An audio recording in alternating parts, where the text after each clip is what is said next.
Hello friends. अभी पिछला video मैंने आपको बनाया था जो जनसंख्या के बारे में, वो अचानक गलती से दब गया मेरा, वो कट हो गया। उसमें हम बात कर रहे थे अभी जनसंख्या के वितरण को प्रभावित करने वाले कारकों के बारे में बात कर रहे थे।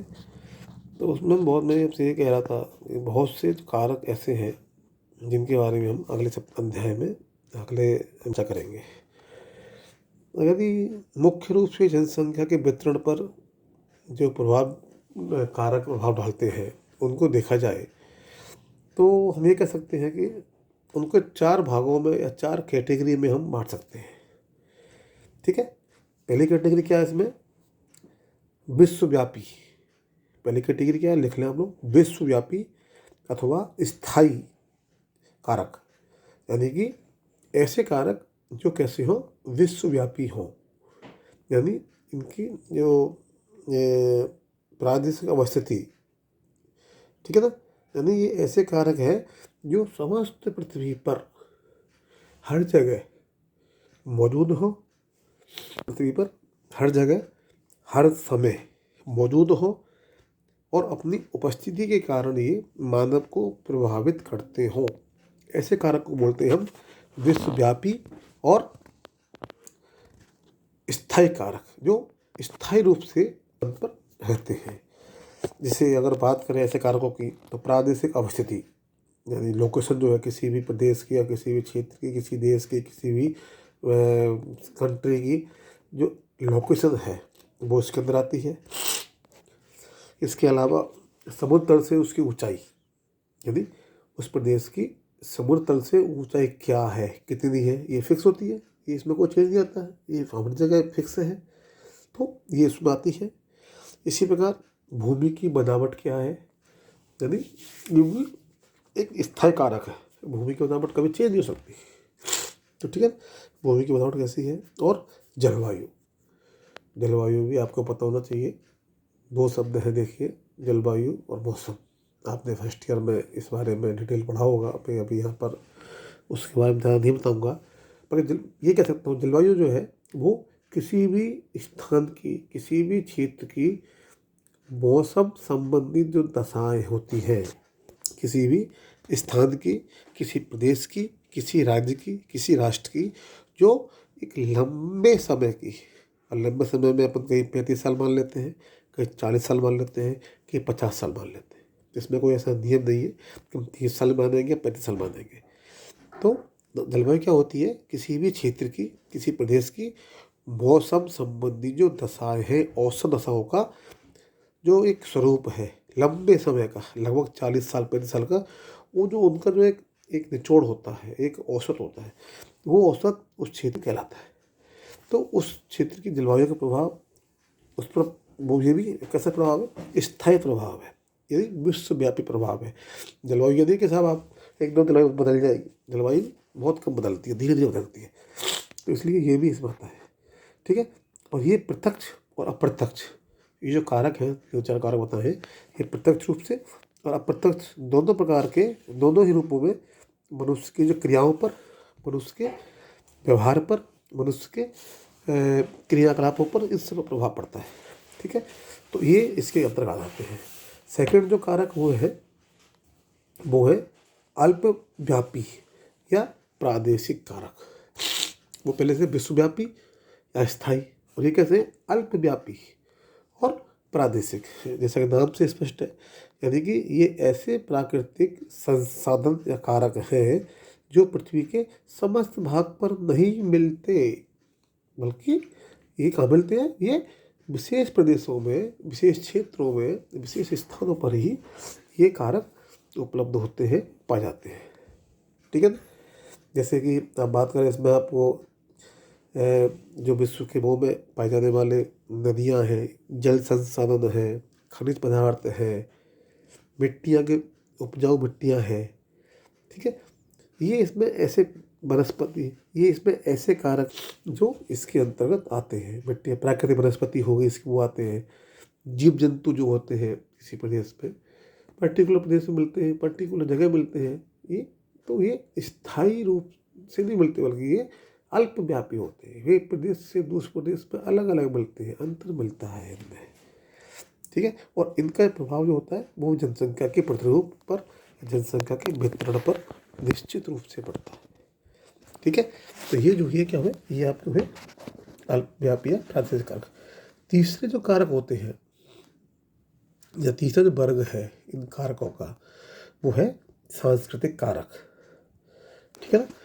सांस्कृतिक तत्व के बारे में पहले ही बता चुका हूँ आपको मैं। यानी जब मनुष्य प्राकृतिक पर्यावरण में, प्राकृतिक वातावरण में अपने बुद्धि का प्रयोग करके, अपने विवेक का प्रयोग करके उसमें से या तो अपने आप को उसको अनुकूलन करे या उसमें परिवर्तन करे, ठीक है, चाहे कुछ भी करे, अनुकूलन करे या परिवर्तन करे, और एक नवीन सांस्कृतिक तत्व का जो निर्माण करता है, सांस्कृतिक वातावरण का निर्माण करता है, उसे हम सांस्कृतिक वातावरण कहते हैं, ठीक है। तो मनुष्य की जो आविष्कार करने की जो क्षमता है, उसके द्वारा मनुष्य ने अनेक प्रकार के औजारों का, मशीनों का, उनका निर्माण किया है, ठीक है ना। और इनके द्वारा क्या करता है, जो उसके भौगोलिक वातावरण के साथ वो अपना सामंजस्य स्थापित करता है। अब ये बताया आपको मैंने, ये सामंजस्य चाहे वह उसको अपने आप को पर्यावरण के अनुकूल करके करे या पर्यावरण में चेंज करके करे, वो उसके विवेक पर और उसके दिमाग पर निर्भर करता है।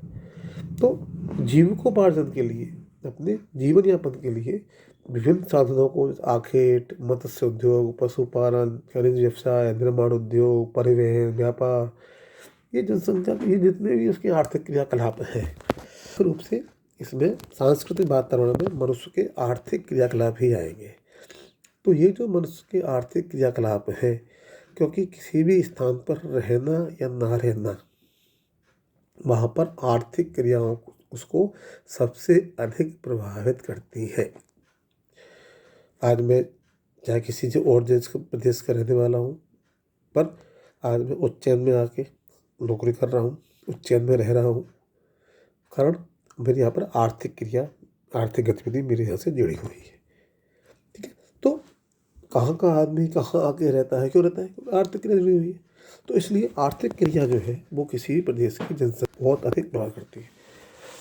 और जो चौथा जो सबसे महत्वपूर्ण कारक वर्तमान समय में माना जाने लगा है, वो है राजनीतिक अथवा सामाजिक कारक, पॉलिटिकल रीजन भी इसमें जो है मानव के जनसंख्या डिस्ट्रीब्यूशन को प्रभावित करने वाले कारकों में बहुत महत्वपूर्ण माना जाने लगा है, ठीक है ना। सरकार की, जिसमें जैसे क्या है, सरकार की जो किसी भी देश के या प्रदेश है, वहाँ की जो सरकार है उसकी स्थानांतरण नीति यानी माइग्रेशन पॉलिसी क्या है, वो इस बात पर बहुत ज़्यादा प्रभावित करती है। इसके अलावा जनसंख्या वृद्धि की प्रोत्साहन नीति या जनसंख्या की नीति, फिर आज विश्व में बहुत से देश ऐसे हैं, यूरोपियन देश हैं, जापान है, चाइना है, जो जनसंख्या वहाँ पर एक बच्चे को ही प्राप्त की जाती है। बहुत से देश अरब कंट्री जैसे हैं जहाँ कोई प्रतिबंध नहीं है, जैसे आप 8 बच्चे रखिए, 10 बच्चे करिए, 12 बच्चे करिए, 6 बच्चे करिए। इंडिया में हम दो, हमारे दो, ये हमारा बहुत टाइम से चल रहा है।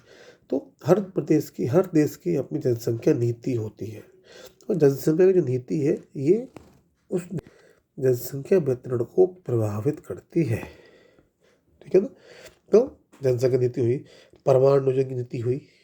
परमाणु नियोजन जैसे अभी आप समझते हो, अभी आप इस मामले में ज़्यादा सब जानते हो, परमाणु नियोजन किसे कहते हैं, क्या होता है, क्यों होता है, तो इसमें नीति है ये भी।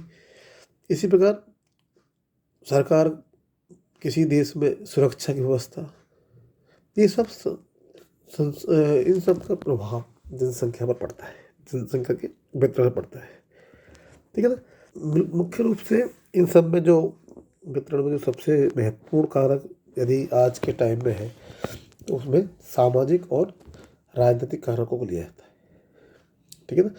तो ये मुख्य रूप से 4 जो मोटे मोटे एक जो कारक है जनसंख्या प्रभावित करने वाले, उनको हम इन 4 जो 4 प्रकार है, ये कारक नहीं है बल्कि 4 समूह है, कारकों का समूह है 4 ये, ठीक है ना। कौन से कारक ऐसे हैं, कारक तो मैं आगे बताऊंगा, अगली वीडियो बताऊंगा कारक आपको।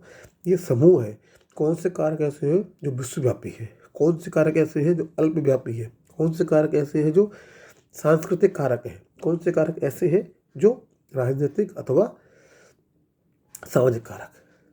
तो ये इस मीडियम में मैंने आपको मुख्य रूप से जो जनसंख्या को प्रभावित करने वाले कारकों को हम किन वर्गों में विभक्त कर सकते हैं उसके बारे में बताया। अगले वीडियो में हम इसके कारक के बारे में बात करेंगे। Thank you.